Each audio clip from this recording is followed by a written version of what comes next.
Então tá, pessoal, na verdade, esse evento é um evento, né, que a Join se propõe a realizar mensalmente, e a gente propõe esse evento para que a gente possa trazer, né, discussões técnicas, o conhecimento aqui interno dos nossos colegas, nossos colaboradores, para que a gente possa trocar com o pessoal de fora, né, do mercado, para que a comunidade técnica também tenha a possibilidade de fazer essa troca junto com a gente. Esses eventos acontecem, então, uma ou duas vezes por mês, né? Assuntos que estão aí em alta no mercado, normalmente é o que a gente propõe, e vocês ficam sabendo aí de todas as nossas notícias e dos próximos eventos pelas nossas mídias, LinkedIn, Instagram. Então, quem não segue a gente, sugiro que nos siga para acompanhar os próximos eventos. E hoje, então, a gente vai contar com a presença do André Gomes, que é nosso colaborador da Join, trabalha aqui nos nossos projetos como desenvolvedor, e se propôs a vir aqui falar um pouco sobre Python Django, né, um framework. Esse projeto que a gente tem hoje na Join é um projeto bastante desafiador, né, André? E aí pensamos em falar e discutir um pouquinho mais sobre esse tema. O André se disponibilizou a vir aqui trocar o conhecimento dele com a gente. Então, eu vou, deixo aí para o André se apresentar e seguir com o material dele de apresentação. Queria pedir só que vocês mantivessem o microfone no mudo, né, para não interromper aqui a apresentação, mas a gente combinou então com o André de que qualquer dúvida, qualquer questão que vocês quiserem trazer aqui no meio da discussão, vocês podem desmutar o microfone aí e perguntar, não precisa aguardar o final do evento para trazer os questionamentos, ok? E temos o nosso chat ali, o nosso bate-papo, né? Se vocês quiserem trocar algum link, alguma informação por ali também, pode ser feito pelo chat também. É contigo, André. Olá, boa noite. Valeu, Gabi. Pessoal, muito boa noite a todos. Gostaria de agradecer, primeiramente, aí a todo o corpo da Join, né? Coincidentemente, eu estou completando um mês de casa, né? Faz um ano de casa, né? Nesse Eu mês de ia agosto. falar um mês. Um ano de casa. Parabéns. Então, obrigado o Comitê de Multiplicadores, né? Pelo apoio e tal, pela confiança também. E que a gente tenha um bate-papo legal, que a gente possa conversar um pouco sobre o Django nesse contexto de mercado que a gente está tendo agora, né? Uhum. E queria que vocês ficassem bem à vontade aí para perguntar qualquer coisa. Eu sei que eu estou aqui, eu já estou olhando os rostinhos que estão presentes aqui nesse webinar e tem uns caras muito parrudos de Django aqui, então é mais do que é até uma responsabilidade, né? Falar de Django perto desses caras. Então, pessoal, sintam-se à vontade para acrescentar, para agregar, para interromper mesmo, no sentido de complementar, né? Qualquer coisa aí que precisar ser complementada. Então, eu vou seguindo aqui. Para quem não me conhece, meu nome é André Gomes, eu sou tecnólogo em análise e desenvolvimento de sistemas, sou desenvolvedor Python na Join e também atuo como analista de sistemas no NURA, que é o Núcleo de Redes Avançadas da UFRN, composto pelo POP-RN, que é o ponto da Rede Nacional de Ensino e Pesquisas lá na Universidade, no estado do Rio Grande do Norte. E, assim, em resumo, eu sou um cara apaixonado por programação, sou um carioca radicado no Nordeste, que eu não tenho mais sotaque, não tenho nada. Sou pai de 3 criaturas lindas, sou rubro-negro de coração, viu? E músico nas horas vagas. Adoro tocar, tem até um violão ali atrás de mim que ele não sai dali. Para as horas de estresse, você vai lá e manda ver. Então, vamos lá. Gostaria de puxar uma reflexãozinha aqui antes da gente começar a falar de Django, né? Que o que que acontece? Às vezes você é muito fanboy de uma tecnologia, não, pô, eu gosto de Java, não, eu gosto de PHP, não, eu gosto de tal, tal. e meio que cria, às vezes, um preconceito ou uma resistência, gera uma parede, né, quando você vai falar de uma tecnologia nova. Eu falo isso porque eu sou meio old school, programava já em 2000, usando o Clip, depois veio o Visual Basic, que era linguagem estruturada e tal. E eu sempre fui um cara que fui acostumado com uma linguagem e um banco de dados resolver o problema do cliente. E quando você vai para a web, você vê que é totalmente diferente. Aí eu dei com a cara na parede e vi que eu precisava mudar a minha forma de ver as coisas. Então, hoje eu enxergo a tecnologia em si como uma coisa multi mesmo. E o que vai definir qual a melhor tecnologia a ser aplicada é a necessidade, é o quanto o cliente pode pagar por aquele recurso, por aquela implementação. Então, não vale a pena, né, pessoal, a gente ser extremo. Vou até mandar um videozinho aqui, eu estou com o link dele, depois vocês assistem, eu vou botar no chat aqui. É uma brigazinha de uma galera que gosta de Java com a galera que gosta de .NET, né? Antigamente era a galera que gostava de Visual Basic e Delphi, eles não se suportavam. Mas, enfim, que a gente abra nossa mente aí para coisas novas, para tecnologias novas. Só quem sai ganhando somos nós mesmos, né? A gente agrega skills aí ao nosso currículo, isso é muito importante. Eu queria fazer uma coisa legal, um momento legal com vocês aqui, que é para nortear um pouco o que eu vou falar daqui para frente. Eu já sei o que eu vou falar, mas a dosimetria do que a gente vai falar, em que momentos, eu queria sentir aqui, através de uma enquete, tá? Eu vou mandar aqui o link para vocês no chat, vocês dão uma sacada aí. A maioria dos caras já é ninja, ele vai abrir essa telinha aqui, ó. É uma aplicaçãozinha que você pode escolher um avatar e botar seu nome e sobrenome para eu me comunicar com você depois, um e-mail, colocar se você é colaborador de Joy ou não. Se você colocar, ele já vai preencher aqui. Se não, você escreve o nome da sua organização e aí você informa o nível de conhecimento que você tem em Django, nenhum básico, intermediário, avançado, e os seus interesses. Isso aqui é um multi-select, você pode selecionar vários interesses, tá? E se tiver algum interesse que não esteja nessa lista aqui, pessoal, vocês podem acrescentar algum outro assunto, você põe aqui embaixo e envia isso aí para a gente, tá bom? Quando você enviar isso aí, aí a gente vai estar vendo aqui nesse dashboardzinho. Vocês podem, eu vou dar um minuto aí para vocês preencherem esse cara aí, tá bom? Estou aguardando aqui.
Dimitri, Everton, valeu, galera, pela presença.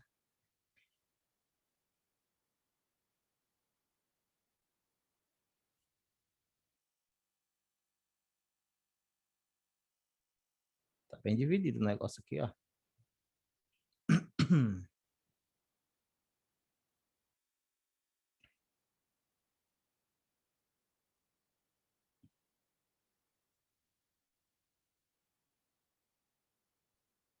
Vou dar mais um minutinho, tá? E agora 7 pessoas preencheram. Deixa eu ver quantas pessoas estão lá. Acho que é isso mesmo.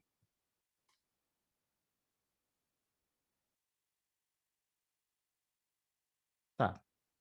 Acho que por aqui a gente já tem uma ideia basicamente a maioria do pessoal tem um nível intermediário de Django aí, né? 57% do pessoal que respondeu a enquete, 14,3% avançado e 28,6% nenhum. Em relação aos interesses aqui, alguém colocou aqui IoT, nos outros interesses, e os demais eles estão bem equilibrados aí, com um destaque maior para Django Hash Framework e perspectivas de futuro, né? Massa. Então, show de bola, pessoal. Valeu aí por terem participado da enquetezinha, tá? Eu vou deixar ela aqui, porque se alguém mais responder... No total, foram 8 pessoas que responderam, 2 joinhas e 6 externas. Valeu mesmo por terem participado com a gente aqui. Então, vamos lá. Uma rápida agenda aqui do que a gente vai falar sobre o Django, trajetória e consolidação, tá? Os diferenciais do Django. Esse é um termo bem relativo, né? Porque às vezes o que é diferencial para mim pode não ser para você. Enfim, mas aí a gente vai discutir sobre isso. E nesse momento eu gostaria da participação dos meus colegas aí, para a gente promover um bate-papo bem legal. Criação de APIs com o Django, testes e deploy. Depois eu explico porque eu coloquei junto essas duas coisas aqui. E o mercado, como é que está funcionando o mercado para Django de um modo geral, tá? Então vamos seguindo aqui a parte de trajetória. Queria falar um pouco aqui, eu acho que esse vai ser o slide maior que tem, que é o da definição, que eu quis pegar mesmo o texto em linha que tem no próprio site da Django Software Foundation. Achei muito bonita a definição que tem lá, onde diz que o Django é uma estrutura da web Python de alto nível que incentiva o desenvolvimento rápido e um design limpo e pragmático. Construído por desenvolvedores experientes, ele cuida de grande parte do trabalho de desenvolvimento da web para que você possa se concentrar em escrever seu aplicativo sem precisar reinventar a roda. É gratuito e de código aberto, beleza? Então, isso já resume mesmo o que é o Django. Meu contato com o Django começou em meados de 2017. Lá na universidade a gente usava Flask, mas aí fomos obrigados a usar o Django porque o Flask é um micro framework, né? E ele não fornecia os recursos para a gente gerar uma aplicação maior. Então foi necessário a gente migrar para o Django. Falando um pouquinho da história, galera, o Django foi criado em 2005 para gerenciar um site jornalístico. Até a sua versão 1.x, durante toda a sua versão 1.x, né, ele foi compatível com Python 2. No final de 2017, quando o Django 2.0 foi lançado, a compatibilidade com o Python 2 foi abandonada em favor do Python 3.4 e superior. Atualmente, o Django encontra-se na versão 3.2.6, beleza? Eu achei uma coisa aqui, isso aqui, Pets, é bem interessante. Eu achei um site aqui, velho, que o cara publicou esse bagulho aqui em 2017. E ele colocou todas as versões do Django, versões que eu nem sabia que existia. Que eu procurei, não achei, desde as primeiras versões do Django aqui, ó, até a que existia na época que ele publicou o cara, na época estava na 2.0, né? E ele detalhou aqui, ó, o que era o detalhezinho de cada versão que ele encontrou, da 1.2, 1.3, achei interessante. Aí a internet documentando a nossa vida. A documentação oficial, pessoal. Poxa, é muito rica a documentação do Django é excelente, tá? Eu falo isso porque eu já trabalhei com outros frameworks que não possuem uma documentação no nível do Django. Eu não vou citar nomes, mas a documentação do Django é muito boa, cara, e bastante atualizada. Então, se você estiver pensando, poxa, mas eu entro no Django, eu vou mexer com isso ou não, pode ir sem medo que a documentação é excelente. Comunidades e materiais. Em relação a isso aqui também, você tem a Django Community, né? Que é muito forte, onde você tem fóruns e locais onde você pode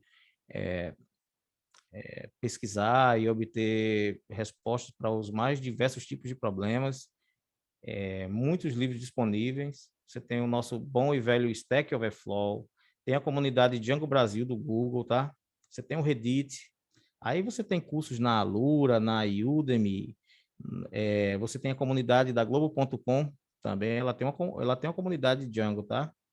Você tem o Medium, que tem excelentes artigos lá de desenvolvedores Django espalhados pelo mundo aí, que muitas vezes até detalham coisas que na documentação não tem tanta especificação, como, por exemplo, o uso de form set, de inline form set, dessas coisas mais assim. Os caras exemplificam bem, integrações com outros tipos de ferramenta, como Celery, RabbitMQ e por aí vai. Então, o Medium é muito legal nesse sentido, tá? E quem nunca viu um vídeo de um indiano no YouTube ensinando Django, Django, Start Project Django. Então, o YouTube é bem legal também, você encontra um material muito bom de Django no YouTube também. Com tudo isso, pessoal, quis também trazer um portfóliozinho de quem são os clientes que usam Django, né? Assim, eu trouxe alguns de contexto internacional e alguns nacionais também. Spotify, Instagram, a NASA, YouTube, Pinterest, o Reddit. A Globo.com utiliza Django como também parte do pool de tecnologias que eles, que eles trabalham. E aqui eu coloquei esse carinha porque eu tive contato, eu conheci o pessoal aqui do IFRN, que é o Instituto Federal do Rio Grande do Norte, e eles desenvolveram um sistema acadêmico chamado SWAP, que é desenvolvido em Django. Inclusive, esse sistema ele é utilizado por muitos outros IEFs do Brasil, né? Com a mesma... Eles disponibilizaram totalmente free para que as outras universidades pudessem usar esse sistema acadêmico também desenvolvido em Django. Bem legal a iniciativa dos caras. Curva de aprendizado. Para quem está começando agora, no próprio site do Django aqui, eles brincam, ele diz que é ridiculamente fácil. Então, assim, diante de toda isso que a gente falou de documentação, de material, de comunidades que você tem disponível, ou seja, isso comprova a consolidação do framework. Desde 2005 ele está aí evoluindo, sempre tem atualizações, cada uma versão melhor do que a outra, trazendo um recurso a mais, uma necessidade a mais. Então, assim, é um, é um excelente produto e que, dadas as condições que você tem de aprendizado, você não tem uma curva de aprendizado tão alta. Ela é, na real, uma curva até baixa, entendeu? Você consegue aprender o Django muito rápido. Você, em minutos, muitos frameworks, eu estou falando aqui de coisas que, para quem já desenvolve usando framework, não é uma novidade. Você pode pegar aí um Laravel, você pode pegar aí um Spring, ou pegar um outro cara aí e rapidinho, assim, em minutos, você cria uma aplicação. O Django é assim, é absurdamente rápido a forma como você cria uma aplicação, conecta com um banco de dados, ele tem um servidor web lá nele que ele mesmo já gera todo o ambiente necessário para você começar a desenvolver, né?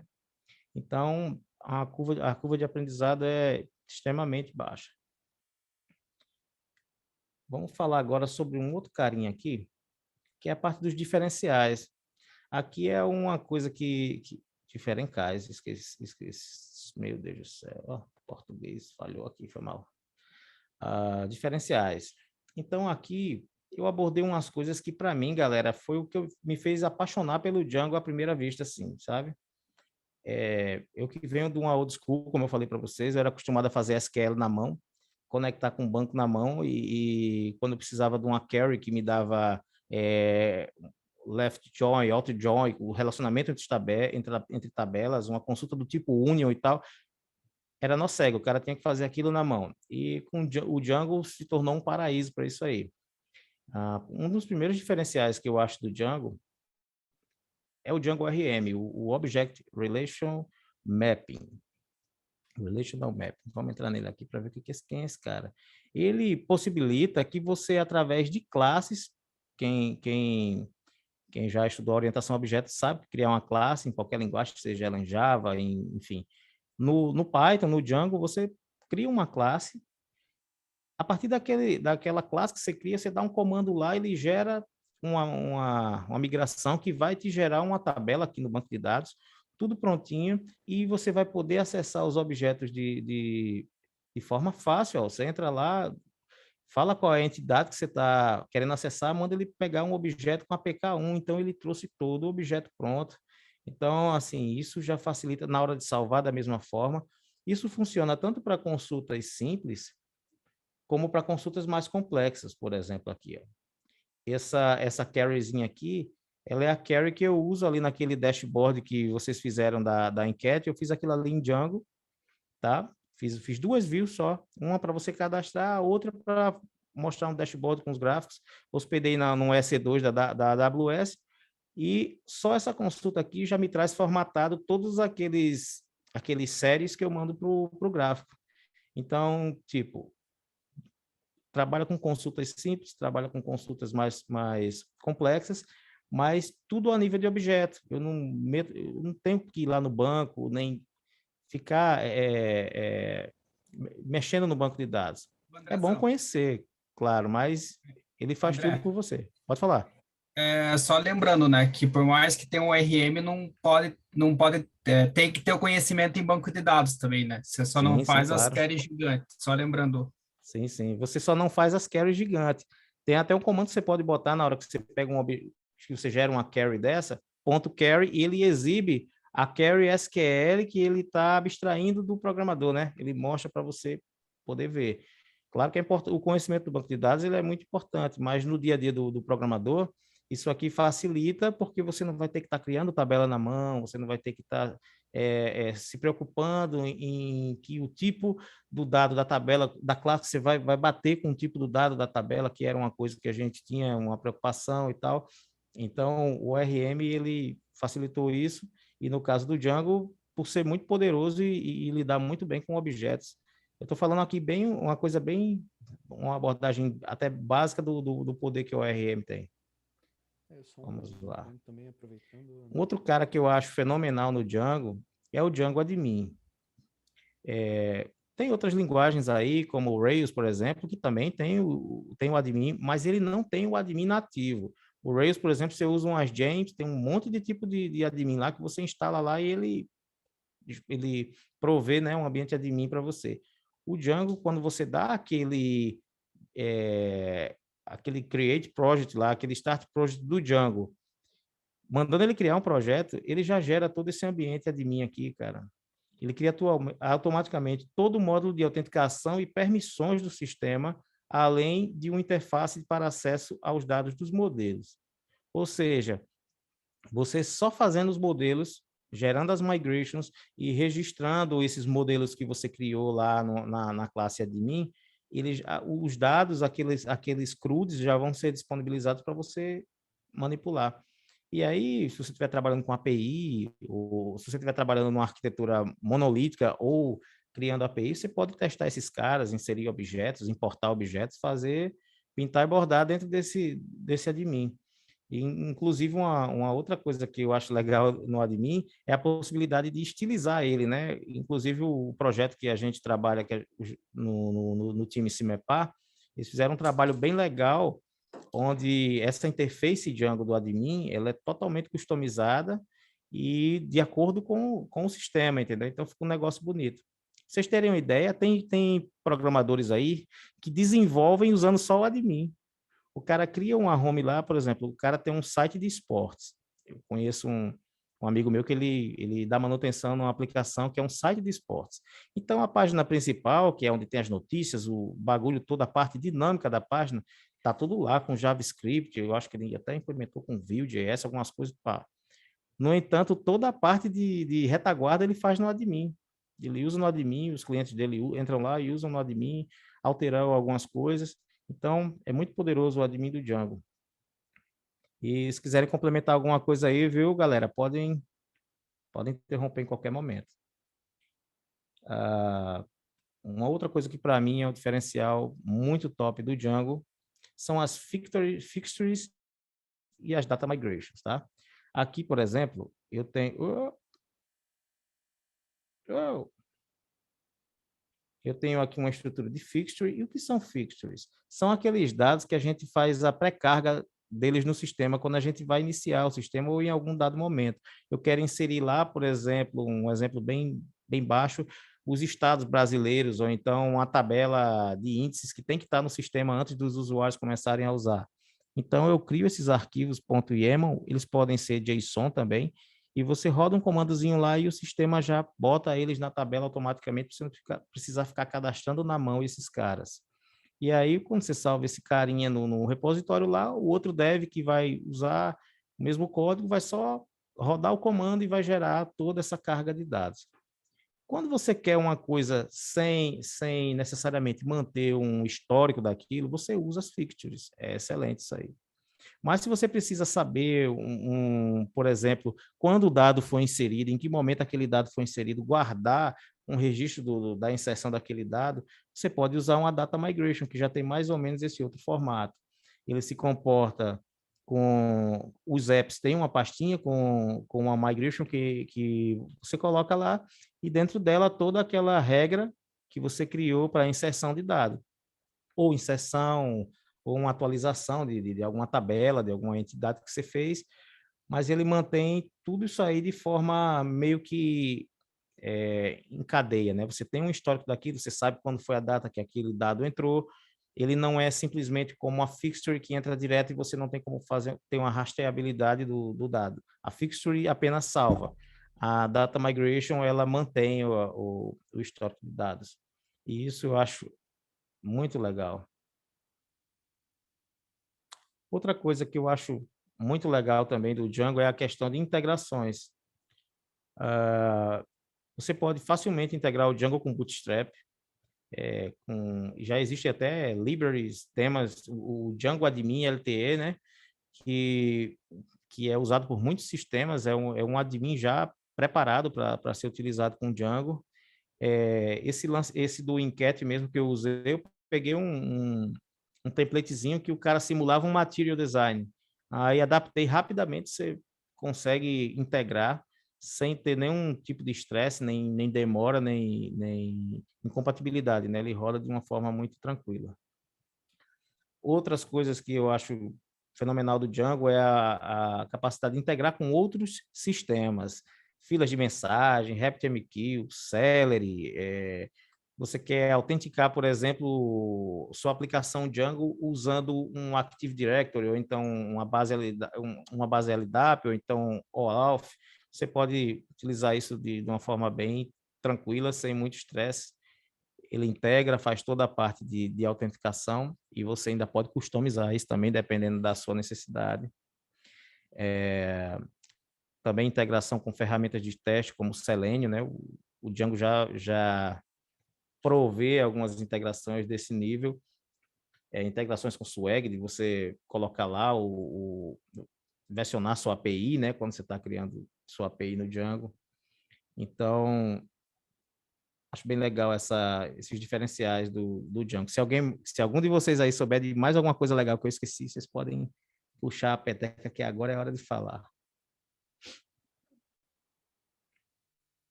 Vamos falar um pouquinho agora de criação de APIs, né?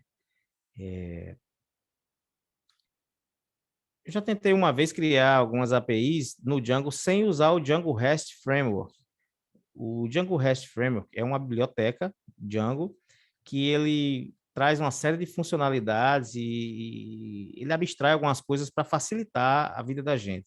Porque o que é de fato uma API? Uma API é aquele serviço onde eu vou ter uma requisição para um servidor que faz uma chamada e recebe uma resposta, que é um objeto do tipo JSON, que vai trazer dados que você pesquisou lá naquela API. Entendeu? Então, para você fazer uma API em Django, utilizando apenas o Django, somente o Django, você vai ter um trabalho para serializar esses objetos, que é para converter ele daquele padrão de modelo, que é o padrão objeto Django, para o modelo JSON. Isso é simples quando você está mexendo com uma entidade simples. Mas às vezes você está mexendo com tabelas relacionadas que possuem relacionamentos alinhados e vai gerando toda uma dificuldade maior.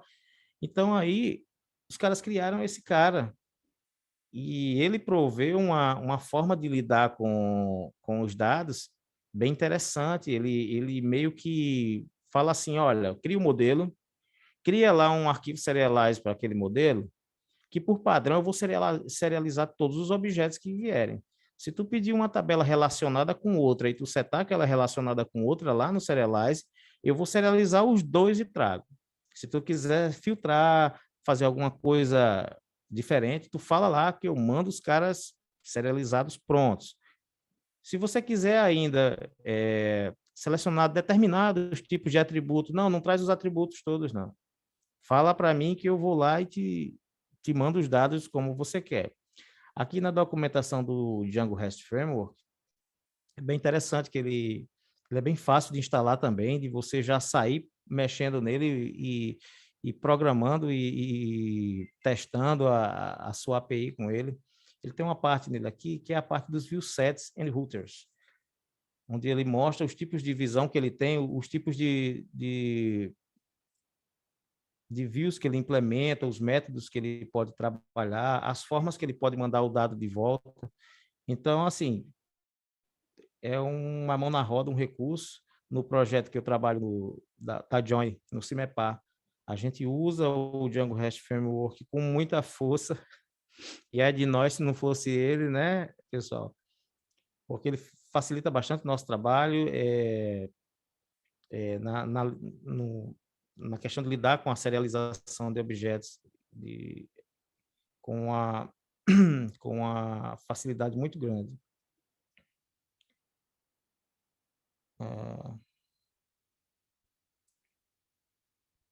Queria falar um pouquinho agora sobre testes e deploy. Na verdade, isso é mais um bate-papo.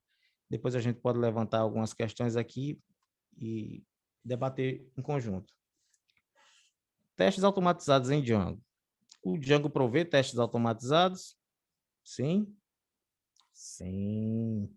No Django você tem como escrever testes automatizados em várias instâncias, né? Você tem como simular requisições HTTP, monitorar a resposta, simular de verdade como se o usuário estivesse fazendo uma requisição ao sistema e ele estivesse respondendo, só que geralmente numa perspectiva da gente forçar erros para testar o sistema, né? Então, o Django tem uma ferramenta de test case, ele tem o test client, que é esse cara que faz a simulação de requisições e resposta, e o test case também faz diversos tipos de testes, tem o sample test case, transaction test case, live server test case. Esse live server test case é o carinha que ele é integrado com o Selenium. Você pode ver que você pode integrar ele com o Selenium aqui, escreve o teste lá, ele já tem uma conexão com o Firefox aqui, e quando você roda esse teste, ele vai lá, abre o browser do cara e faz todo o teste que você escreveu aqui. Preenche a tela de login, passa para o próximo passo. Enfim, é uma coisa bem da hora, facilita bastante o trabalho. Inclusive, no nosso projeto, a gente já começou a mexer com esse cara lá numa escala legal. O test case aqui para você criar testes em nível de modelos, testes em nível de métodos, de funções mesmo, você também tem toda essa cobertura pelo Django, ele abarca toda essa parte de testes. E é muito importante você...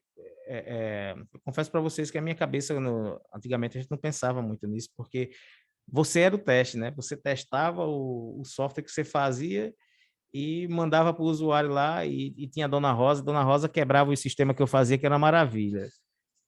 Ela quebrava, o sistema é invencível, botava para a Dona Rosa, ela conseguia quebrar o sistema. Então, isso aqui já evita isso, pessoal, já faz com que você entregue um produto melhor, um produto mais tolerante a falhas, entendeu? Um produto que não vai dar problema quando você entrega e é muito legal quando você chegar para um cliente ou chegar para... Não, meu sistema ele é 100% coberto por testes.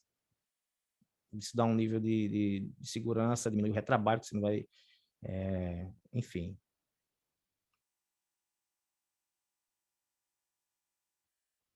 Falando ainda sobre a parte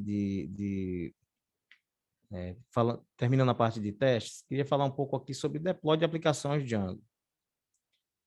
O que é necessário para você implantar aplicações em Django? Então, você tem duas formas. Se você tem um provedor de internet que possa fornecer aquela aplicação como um DigitalOcean da vida, um KingHost, um A2Host, um Kamatera, um WebDoc, você vai lá, compra uma conta, hospeda lá e disponibiliza seu produto num desses provedores. Mas também você pode usar uma outra forma, você pode usar uma plataforma de nuvem como a Heroku, a AWS, a Google Cloud, e utilizar um cara desse aqui para você. Aqui já é mais você tem uma máquina lá e você pode configurar, já tem toda a questão de nessas plataformas de nuvem você tem questões de clusterização, de escalabilidade que a própria plataforma cuida disso para você. Você não tem que implementar. Você vai lá no AWS, se você tiver uma máquina boa lá, você pode definir para ela monitorar a escalabilidade do seu sistema, a questão de tráfego, e ela, entendeu? Então, funciona dessa forma. Para fazer deploy, você precisaria de uma dessas duas soluções. Quando você está desenvolvendo em ambiente de desenvolvimento, a gente nunca pensa nisso, né? A gente só pensa nisso quando tem que subir o nosso primeiro sistema no peito e na raça, e às vezes isso é um ponto bem dificultoso. No caso do Django, não é complexo, a própria documentação dele possui como é que eu diria? Ela, ela fala bem de o que, é que você deve fazer no sistema para você subir seu sistema, questão de configuração de arquivos estáticos, o que, é que você tem que fazer, questão do WSGI também, para você integrar com o servidor web que você vai usar, seja lá um Apache, um NGINX. Então, isso aí na hora de fazer o deploy é importante. Se você usa, geralmente, eu vou falar sobre isso, eu acho que no próximo slide, que é um pouco sobre a questão do DevOps, né? Deixa eu puxar aqui o outro aqui. O DevOps é uma cultura, né, que foi criada para integrar, na verdade, o cara que desenvolve com o cara que provê a infraestrutura e sobe a tua aplicação. Esse é o conceito. DevOps, que é a galera de operações e a galera de desenvolvimento. Meio que sempre nas grandes empresas, foram dois caras diferentes que fizeram essas coisas. Tipo, a galera do dev faz o desenvolvimento e fica pé da vida porque a galera lá dos serviços não subiu o sistema não está funcionando e tal. Então, a cultura DevOps, ela surge meio que para integrar esses dois caras, para que a galera do dev saiba mais do dia a dia da galera de serviços, de serviços e vice-versa, entendeu? Que é uma parte fundamental e bem complexa. Você prover um ambiente, subir um servidor, criar rotinas de CI/CD, de integração contínua. Isso é tudo cultura DevOps. Ó. Aqui o desenho ele ilustra um ciclo onde você vai desde o código, planejamento, monitoramento, operação, implantação, release, teste, e aí vai gerando aquilo de uma forma automática, onde você integra um monte de ferramentas, fazendo os caras girarem. Você tem aqui esse exemplo aqui, pega JUnit, Selenium, mas tem Confluence, Gira, ou seja, todo o ciclo de produção do software passando por dentro de uma cultura onde cada um, que é a parte do todo, está meio que junto, entendeu? Tem até um outro conceito chamado DevSecOps, que é o que é bem utilizado agora, que ele bota um sec aqui no meio, indicando que a partir desse momento que a gente vive hoje, o quesito de segurança ele deve ser pensado também junto com o desenvolvimento e com a parte de infraestrutura, DevSecOps, né? E a gente vê isso com Lei Geral de Proteção a Dados, a necessidade de cada dia mais você proteger sua aplicação contra ataques, contra invasões. Então, é exatamente isso, é essa cultura. E aí, o que nisso resvala no que a gente estava conversando sobre a parte de deploy anterior, a parte de testes que veio anteriormente, e eu juntei as duas coisas. Porque, às vezes, o desenvolvedor ele tem aquela noção, não, eu vou fazer minha parte aqui, bicho, eu vou fazer meu modelo, faço o testezinho aqui, subo, tchau. Mas esse pouquinho que ele fez, lá na frente vai fazer parte de um todo, que alguém vai automatizar aquele teste que ele fez, e aquele teste vai rodar numa esfera maior, executando todos os testes da aplicação. Entenderam aí que o cara que é desenvolvedor, ele está criando uma coisinha que vai ser integrada nesse ciclo aqui, para o bem comum, entendeu? Sem falar na própria questão mesmo eu acho que relacionamento, entendeu?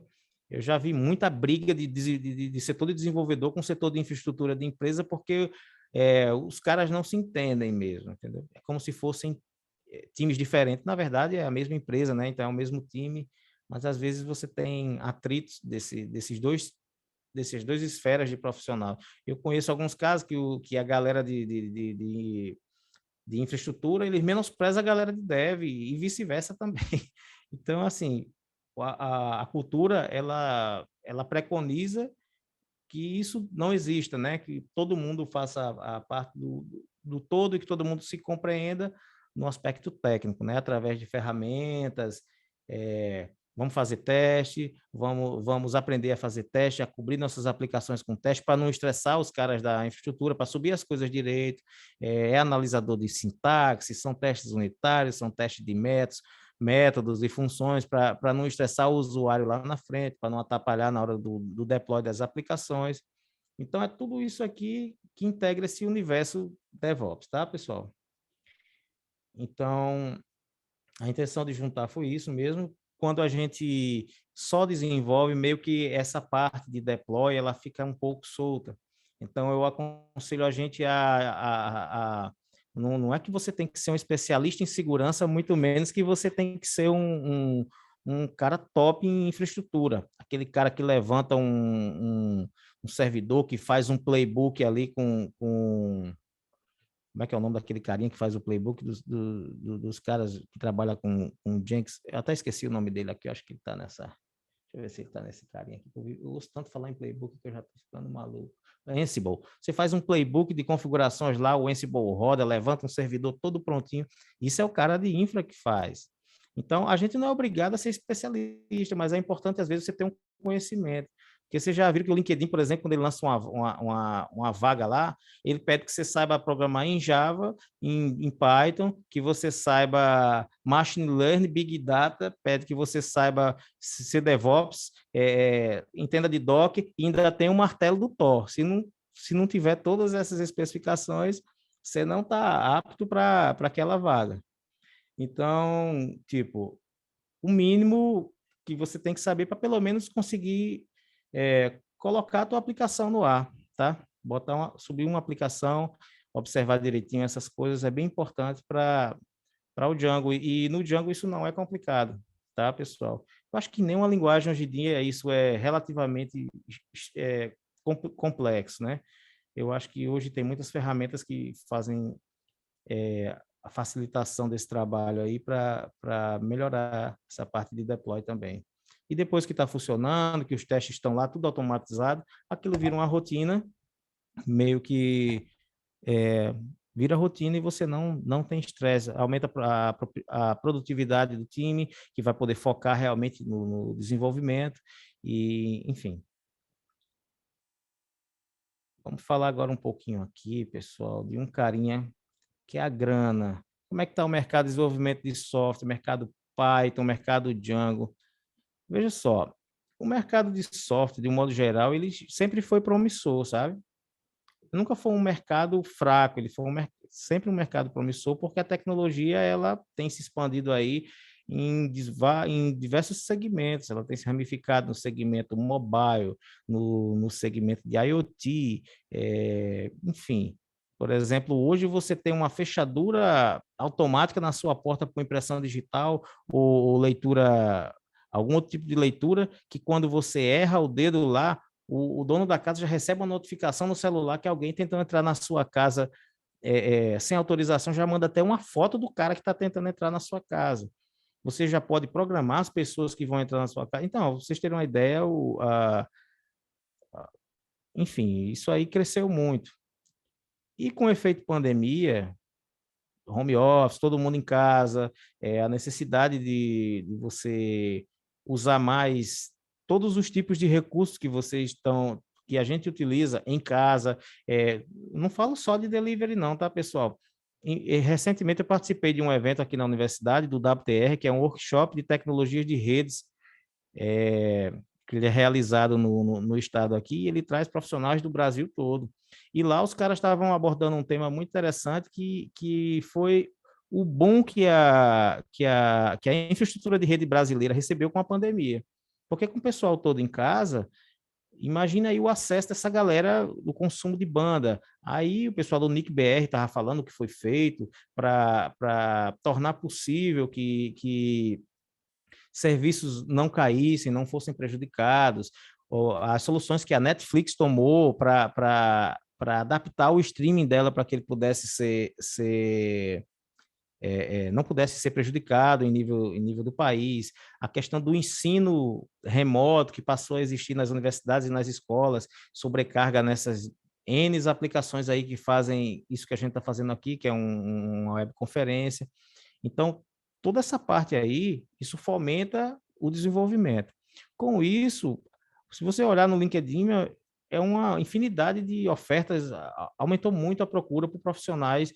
Eu não falo de Python nem de Django, mas eu falo de um modo geral. Os caras estão procurando programadores de todas as tecnologias. E está de uma forma que você não precisa nem ser formado para isso. Você pode estar cursando uma graduação e o cara te contrata e fala, ó, vamos trabalhar comigo como estagiário, ou então vem que eu te contrato, mas você só começa a progredir carreira depois que você se formar. Mas está captando, certo? A Intelbras e a ASUS fizeram um projeto aqui na RN para captar bolsistas, alunos de graduação de desenvolvimento de software. Então, com isso, as possibilidades de ganho financeiro, evidentemente, aumentam em todas essas tecnologias. Tá? Eu dei uma olhada aqui no Glassdoor, salário para desenvolvedor Django está numa média de R$ 3.598. Isso é bem verdade mesmo. Tem empresas que pagam até bem mais do que isso, dependendo da senioridade do desenvolvedor. Quando você abre mais o leque e busca por desenvolvedor, por programador Python, o salário aumenta, porque já entra outras aptidões. Galera que mexe com Big Data, com Machine Learning e usa Python não necessariamente para programar a web. Então, os ganhos são realmente chamativos, né? Quando você trabalha com tecnologia e com Python. Eu puxei um gráficozinho aqui, pessoal, no Trends, comparando os maiores frameworks ou os mais evidentes frameworks em Python. Se alguém aí tiver um nome de um outro que eu não coloquei, me passa aí que eu já acrescento ele aqui. Puxei dos últimos 5 anos a curva de interesse nesses frameworks. Mencionei o Django, o Pyramid, né, e o Flask. Que o Flask não é nem um framework, tá? O Flask é um micro framework. Ele é um núcleo de um framework. Ele é muito utilizado para APIs, mas para você desenvolver tipo um projeto com views no Flask, você vai precisar usar um monte de componentes de terceiros. Enfim. E nisso que o Google compara, o Django, em relação aos frameworks Python, o Django ele é disparado lá em cima. Uma coisa interessante é que eu estava discutindo isso, eu acho que foi, não lembro com quem foi esses dias, e esse amigo falou, cara, mas bota aí o Django e o PHP e o Laravel. Aí eu coloquei os dois e realmente o Laravel é lá em cima, mas você tem que imaginar que o PHP ainda é a linguagem mais utilizada do mundo. Se você for olhar, o PHP e o Java, eles estão lá em cima engolindo tudo ainda, né? Mas dos frameworks Python, o número 1 é o Django, tá, pessoal? Aqui eu tenho áreas no mundo, ó, países onde o Django é bem conceituado, é bem utilizado. Aqui está a explicação, pessoal, porque tem tanto indiano lá, ó, colocando vídeo no YouTube e falando em aquele inglês que a gente peleja para entender e às vezes não consegue. Porque lá na Índia os caras são consumidores do Django ferrenhos, tá? Dos outros frameworks, ó, é uma área bem menos bem menos postada aqui no mapa. Enfim, então sobre a questão de finança e de futuro, o prognóstico que eu vejo para o Django é que ele continua evoluindo, porque os clientes que usam o Django, pela eficiência dele, não vão parar de usar Django, e novas aplicações vão surgir que vão usar o Django também. Grandes empresas, como eu mostrei no portfólio, voltando aqui novamente para esse ponto, deixa eu ver onde foi que eu falei de portfólio, acho que foi aqui. Ó. Você vê, ó, você tem grandes empresas que usam o Django, ele é mantido pela própria Django Software Foundation, que é uma fundação. Vocês podem dar uma olhada lá no site deles, é bem interessante. Lá no About, eles mostram como é composto toda a fundação, quem são as pessoas que contribuem, é bem interessante a forma, é bem transparente, eu achei a forma com que eles mostram essas coisas. Tá? E aí, gostaria aqui de fazer alguns agradecimentos, tá? Queria agradecer a Join pelo espaço, né? A diretoria da Join, pela visão horizontal que eles têm das coisas, isso é bem interessante, isso é bem motivador. Queria agradecer ao comitê de multiplicadores da Join, sem dar nomes para o pessoal, porque se eu der nome eu vou esquecer de alguém. Queria agradecer a minha liderança técnica no time Cimepal, Euclísio Mendes, por todo o apoio sempre, e também ao meu time, que são caras extraordinários, tanto de convivência como de conhecimento também. Quando eu falo desses caras, eu não estou mencionando eu gostaria de pontuar não só o time Join, tá? Que nós trabalhamos com um time híbrido, a gente tem o time do Cimepar também, que são caras extraordinários também. Queria fazer meu agradecimento e a vocês que participaram dessa conversa, meu muito obrigado. Se quiserem falar alguma coisa, perguntar algo, debater algo, fique à vontade. Eu ia colocar isso, André, se mais alguém tem alguma questão, quer compartilhar alguma coisa aqui com a gente agora.